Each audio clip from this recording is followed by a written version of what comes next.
Olá, bom dia, turminha do sexto ano. Tudo bom com vocês? Espero que tenham passado um bom final de semana e vamos à nossa aulinha de hoje. Nós vamos começar com a correção das páginas que eu passei na última aula que vocês fizeram e me mandaram as fotos.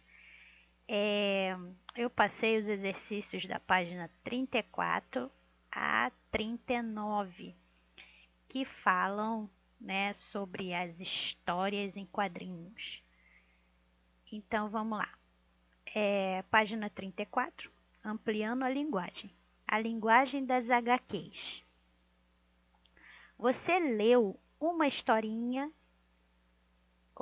você leu uma história em quadrinhos e viu que ela narra uma história por meio de uma sequência de quadros, podendo apresentar uma linguagem não verbal ou uma linguagem mista e também onomatopeias. Uma HQ apresenta ainda outros elementos que a caracterizam. Vamos ver alguns deles. Eu dei uma explicação na última aula sobre isso, né? Sobre os tipos de balões, expliquei o que é onomatopeias, né? Eu dei uma volta em tudo que dizia respeito nas histórias em quadrinhos, né? Aí nesses exercícios vão ter algumas perguntas sobre aquilo tudo que eu falei na última aula. Aí o primeiro exercício: leia a HQ a seguir e responda as questões. Aí vamos ler a historinha aqui, Marco, né? Aí tá lá o gatinho, né? Ó, roteiro de Alessandra Freitas. Tá dizendo quem foi que escreveu. Aí o gatinho tá ali correndo atrás da borboleta. Aí de repente aqui, poxa, ela não tá ligando pra mim. Sniff, né? Tá pensando, o gatinho tá pensando da menina lá. Que tédio! Uou! Ideia! Miau, miau, miau. Lembra que eu falei, ó, balão de grito, ó. Tem esse espetinho aqui, ó. Então o gato tá miando alto. Aí ela vê o gato tá lá em cima da árvore. Coitadinho, já vou chamar socorro. Xanão. Aí ele tá lá gritando, miau, miau. Mais tarde, ó, lembra? Balãozinho de legenda que indica tempo. Mais tarde, isso é um trabalho para o Super M. Vem cá, bichano. Ai, meu Xanão, te amo tanto.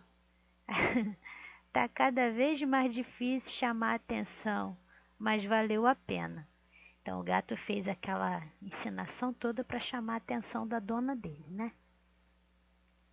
Aí tá, lendo a historinha, respondendo as questões. Quem são os personagens que participam dessa HQ? O gato, Xanão, né? A sua dona, que não tem um nome ali, e o herói Super M, certo? O que o gato Xanão resolveu fazer para chamar a atenção da sua dona? Então, ele resolveu subir na árvore, né, e miar pedindo socorro, miar alto. Opa, passei pra caramba.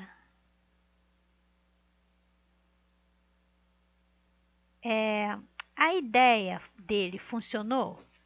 Então, funcionou, né? Porque a menina acabou que foi lá socorrer ele, né?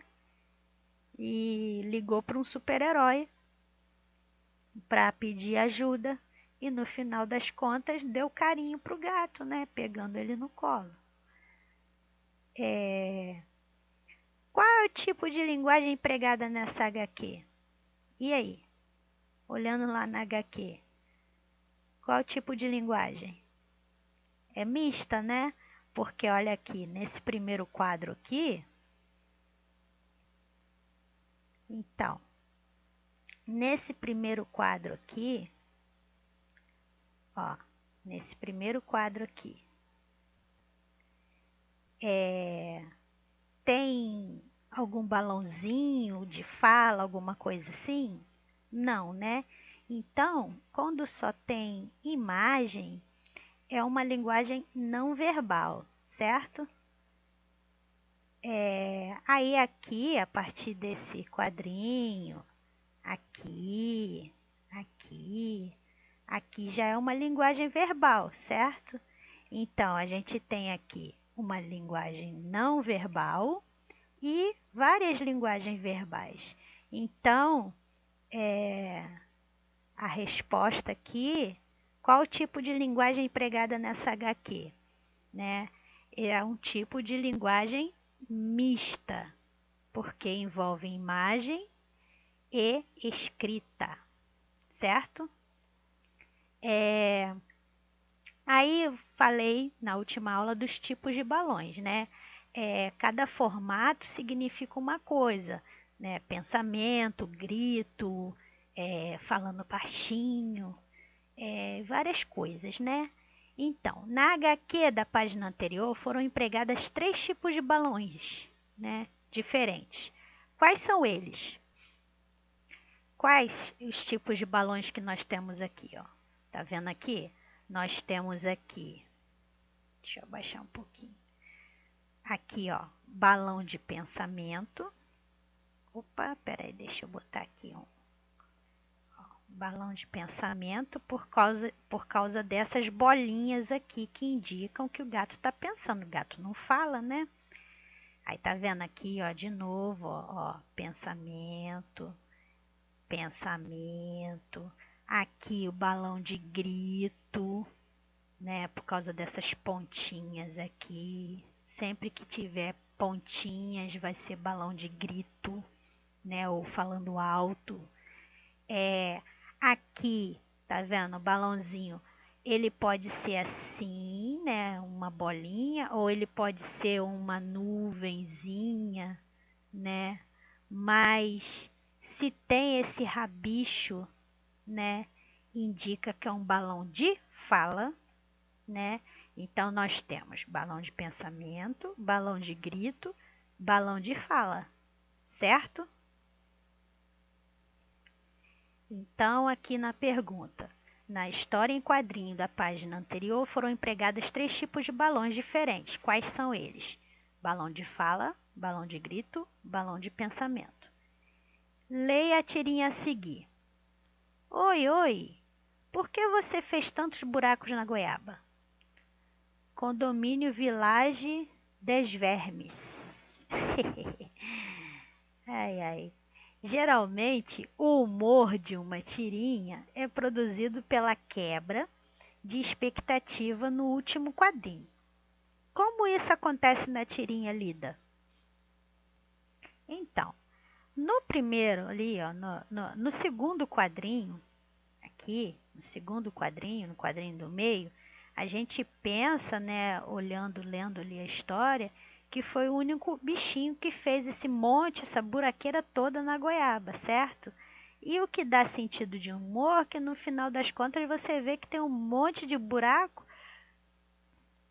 que foram vários bichinhos que fizeram, né, os buracos, e por serem vários bichinhos, né, cada buraco mora um, ele respondeu que era um condomínio, né? Então, uma goiaba é um condomínio de bichinhos, né? Isso que dá sentido de humor nessa tirinha. Então, letra B. Por que o balão do último quadrinho possui mais de um rabicho, né? Que é a parte do balão, aquela partezinha que, assim, que diz quem é o personagem que está falando. Então, por que no último quadrinho possui mais de um rabicho? É porque para indicar que vários personagens estão falando ao mesmo tempo, certo? Leia mais uma tirinha. Parado aí, isto é um assalto. Vamos, Rex, mostre a ele o que você sabe fazer. Viu só? Ele sabe levantar as patinhas. Ao ler o segundo quadrinho, qual reação se espera do cachorro? E aí? Espera-se que o cachorro ataque o assaltante, né? Mas o que que ele faz? O que ele realmente faz na letra B? Ele levanta as patinhas, né? Indicando que ele se rende, ele não morde nada. Então o cachorro, né, na final das contas, não vai morder o bandido, ele vai levantar a patinha igual o dono dele. Letra C. O formato do balão do segundo quadrinho é diferente dos demais. O que ele indica? Então, como vemos aqui, né, no segundo quadrinho, olha aqui, ele é pontilhado. Opa, deixa eu botar um lapisinho aqui para eu marcar. Tá vendo aqui, ó, ó, ele é pontilhado. Tá vendo? Ele tem, ó, tracinhos assim.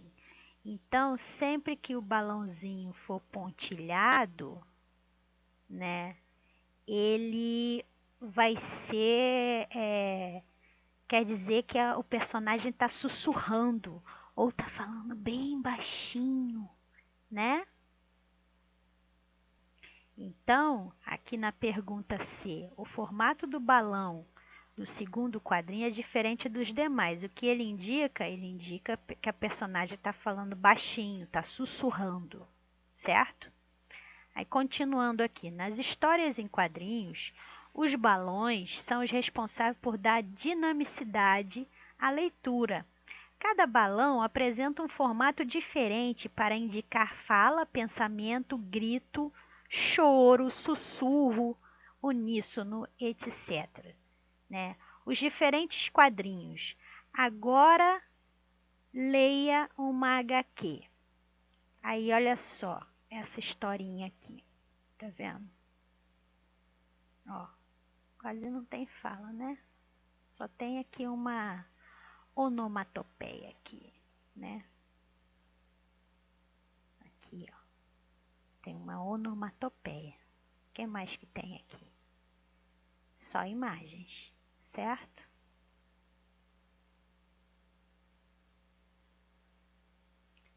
Essa HQ apresenta somente linguagem não verbal? E aí, acabei de mostrar lá. A ausência de linguagem verbal prejudica a compreensão da história? Não, né? A ausência não dificulta em nada, né, o entendimento da história, né? Dá para entender devido às imagens que você está vendo ali, a sequência, né? As expressões dos personagens e tudo mais, né? E essa história não apresenta só a linguagem não verbal, né? Porque tem lá no meio tem uma onomatopeia.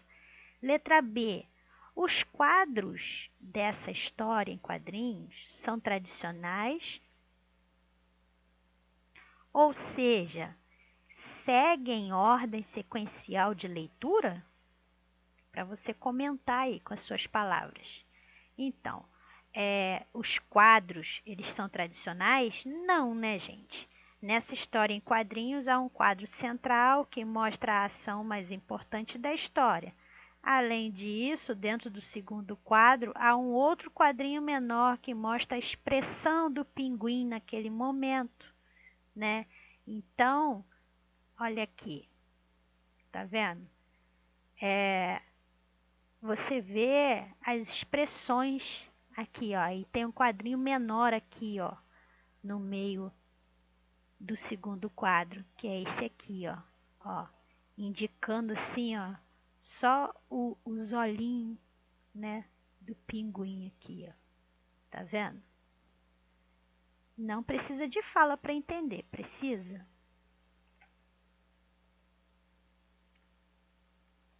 Então, voltando aqui, não, né?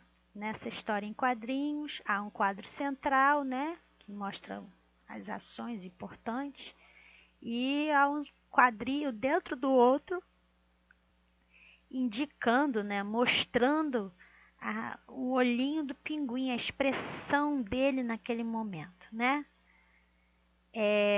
Aí continuando, os quadrinhos que formam uma HQ têm a função de indicar a sequência das ações apresentadas na história. Eles podem ser desenhados de forma mais clássica, que são os traços retos e regulares, né? Assim, né? Mais retos, né? Ou também de formas despojadas, seguindo o estilo, né, de cada autor, né? Pode ser também aquele tipo assim, ó, balãozinho, né? Tipo nuvenzinha, né? Ou pode ser assim, quadrado, né? Cada autor tem a sua maneira de fazer o seu balãozinho, né? De fala, ou de pensamento, ou de grito em cada historinha, como eu já havia dito, né? Eles podem ser desenhados de uma forma clássica, né?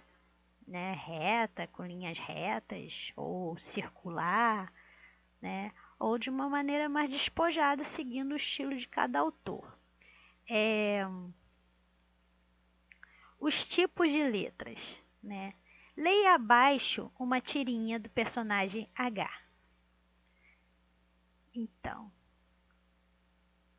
eu, por meio desta, ordeno que tu cesses e desistas de todas as instruções e intrusões e invasões à propriedade e pessoa do meu cliente. É um advogado lá, né?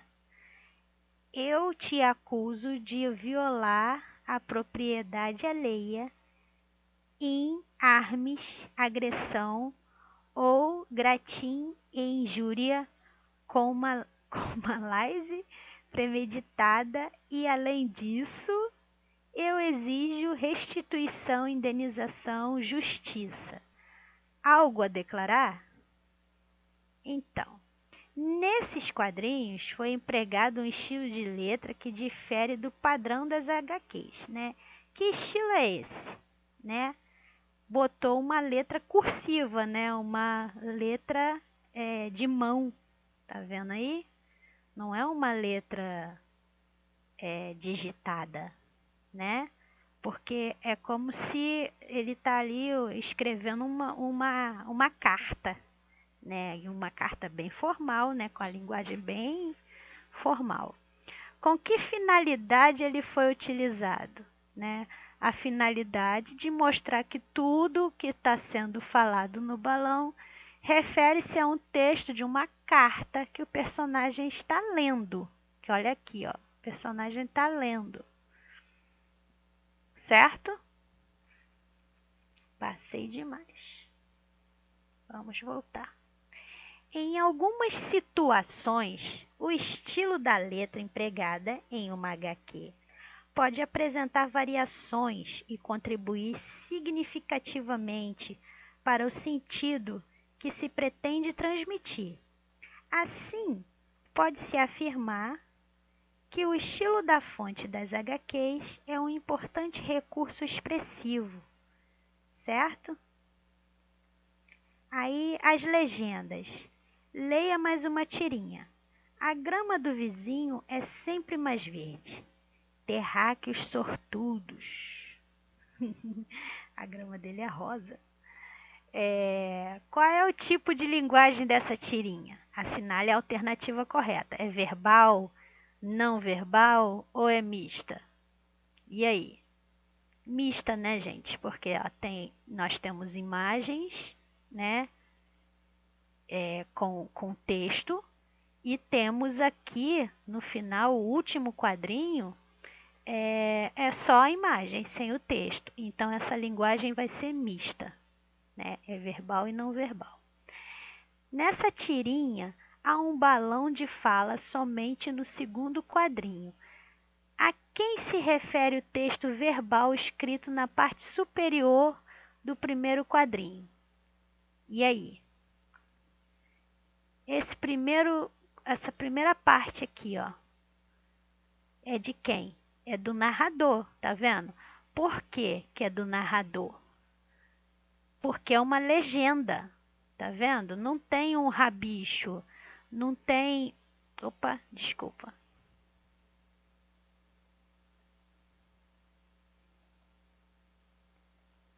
Não vai ter um aqui, ó, não vai ter um rabichozinho, ó, dizendo que é uma fala, tá vendo? Então, se não tem essa setinha apontando para o personagem, ele é um balão, né? Ele não tem um quadro aqui para separar, né? Mas também, ao mesmo tempo, ele também não tem o rabicho indicando que é uma para fala de alguém. Então, essa fala aqui é a fala do narrador da história, né? Aqui, ó, tá vendo que foi o ET que falou, porque tem esse rabichozinho aqui, ó, indicando, tá vendo? Aqui já não tem. Então, refere-se ao narrador, que neste caso não é um personagem da história. Ele está observando e contando, né, o que está acontecendo, certo? Letra C. Se não houvesse esse texto, seria possível compreender a tirinha apenas por meio de linguagem não verbal e do balão do quadrinho do meio? Explique. Então, se não houvesse esse texto aí, se não houvesse isso aqui, a partir daqui, daria para entender? Terráqueos sortudos. Aí, essa imagem aqui. Dá para entender? E aí, o que vocês acham? Não, né, gente? Pois faltaria informações, né, para a gente compreender o sentido daquilo ali, né? Então, aquele começo, aquela parte do narrador, é como se fosse uma introdução do restante da história, certo? Então, letra D. Com base nessas informações, explique qual é a função desse texto verbal em uma história em quadrinho. Então, como eu acabei de falar lá, é uma introdução, ela dá suporte, né, ao texto, né, dá um contexto à situação que está sendo apresentada, certo? Em uma HQ, as legendas trazem informações, contextualizam as histórias, ora especificando o tempo e o espaço em que estão se passando os acontecimentos, ora acrescentando informações. Assim, em muitas HQs, elas constituem-se em um recurso expressivo fundamental. Aí, ó, vamos para lá para o nosso resumão. Opa! Resumão do que a gente aprendeu até aqui. O que eu estudei, né? A tirinha é formada por uma sequência de quadros que contam uma história. Elas podem apresentar somente imagens ou imagens e texto escrito, geralmente em balões, e podem ser publicadas em livros, revistas, gibis, jornais, sites, blogs de internet, certo? Aí aqui no quadrinho verde. A história em quadrinhos é uma narrativa organizada por meio de uma sequência de quadros, mais extensa que a tirinha. Ela pode apresentar somente linguagem não verbal ou linguagem mista. Além disso, os fatos narrados envolvem personagens e ocorrem em determinado tempo e espaço, assim como as tirinhas As HQs podem ser publicadas em livros, revistas, gibis, jornais, sites, blogs de internet. Certo, pessoal? Aí aqui nesse azulzinho aqui. A linguagem verbal ocorre por meio de emprego de palavras faladas ou escritas. A linguagem não verbal pode acontecer por meio de imagens, danças, sons, gestos, expressões faciais, cores e etc. A linguagem mista utiliza ao mesmo tempo linguagem verbal e não verbal, certo? Aí agora aqui no rosinha aqui, alguns recursos são usados para construir uma HQ, colaborando para dar expressividade ao texto, como os balões, os quadrinhos, os tipos de letras e as legendas. Certo? E passei demais. Empregamos o substantivo no singular para indicar um único ser. Empregamos o substantivo no plural para indicar mais de um ser. O substantivo coletivo, embora indique um conjunto de seres, pode ser usado no singular ou no plural.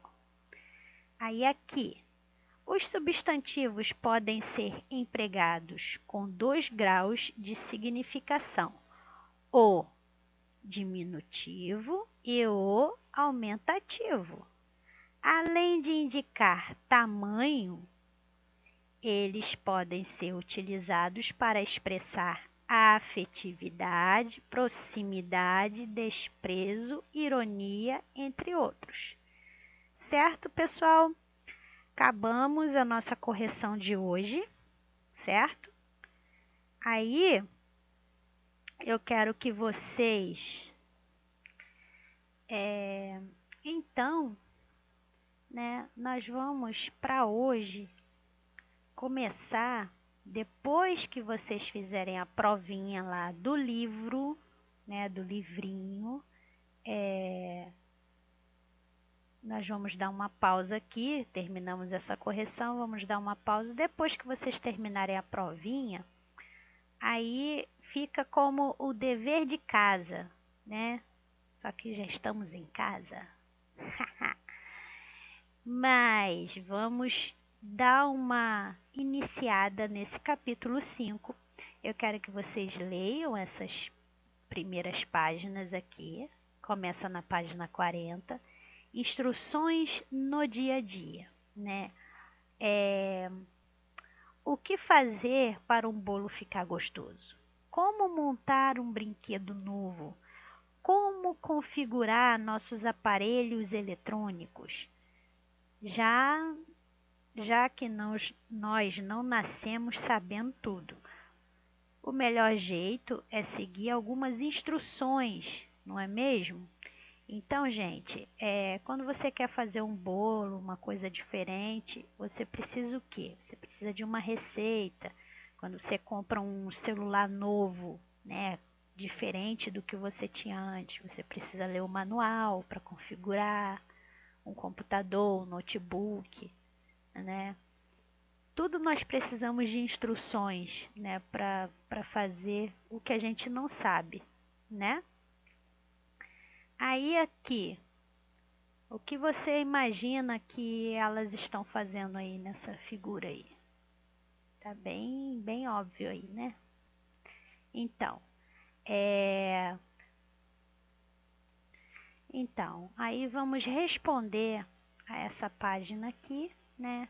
Quando você e seus familiares cozinham, vocês costumam seguir receitas? Compartilhe suas experiências, né, com os colegas aí no grupo, né, comentando. Observando a quantidade de ingredientes da receita, você acha que esse é um prato fácil ou difícil de preparar? Justifique sua resposta. Aí aqui embaixo nós vamos ter uma receita, que é essa receita aqui de panqueca de banana, que os ingredientes são um ovo, uma banana nanica, 3 colheres de sopa de aveia em flocos, 1 colher de chá de canela em pó, óleo, né, pode ser de coco ou de canola ou óleo normal, para untar a frigideira. Aí aqui está a explicação: em uma tigela bata o ovo, amasse a banana com garfo, acrescente na tigela, junte a aveia, a canela, misture bem, unte a frigideira com óleo, despeje toda a mistura, deixe em fogo baixo, certo? Aí, tananã, tananã. E as sugestões: adicione 1/4 de xícara de uva passa e tal. Aí tá. Depois que vocês lerem essa receita aqui, eu quero que vocês, né, que está aqui na página 42, eu quero que vocês respondam as questões da página 43. Eu só vou pedir esse exercício para hoje por conta da nossa provinha do livro, certo? Então, a nossa provinha do livro vai ser feita agora, no horário da nossa aula, certo? No nosso segundo tempo de aula, nós vamos fazer a provinha do livrinho. Se sobrar tempo, nós vamos iniciar a leitura do capítulo 5, na página 40, né? Vamos ver aquelas imagens, vamos ver o que está sendo passado ali, o que está sendo perguntado sobre as imagens, né? As primeiras páginas, 40 e 41, né? E vamos ver aqui sobre esse novo gênero que é as instruções ou receita, né? Tá bom? Aí, depois de ler tudo aqui, todo o conteúdo, né, responder as questões até a página 43. Então, eu quero para hoje página 40 a 43, se houver tempo, ok? Se não, deixamos para amanhã, tá bom? Daqui a pouco eu vou falar com vocês no chat. Eu vou chamar vocês para uma chamada de vídeo pelo Meet, né? E a gente comenta o que a gente fez, se a gente conseguiu fazer esses exercícios aqui, se vai dar tempo ou não, ou falar sobre o nosso livrinho, tá bom? Beijos e até daqui a pouquinho.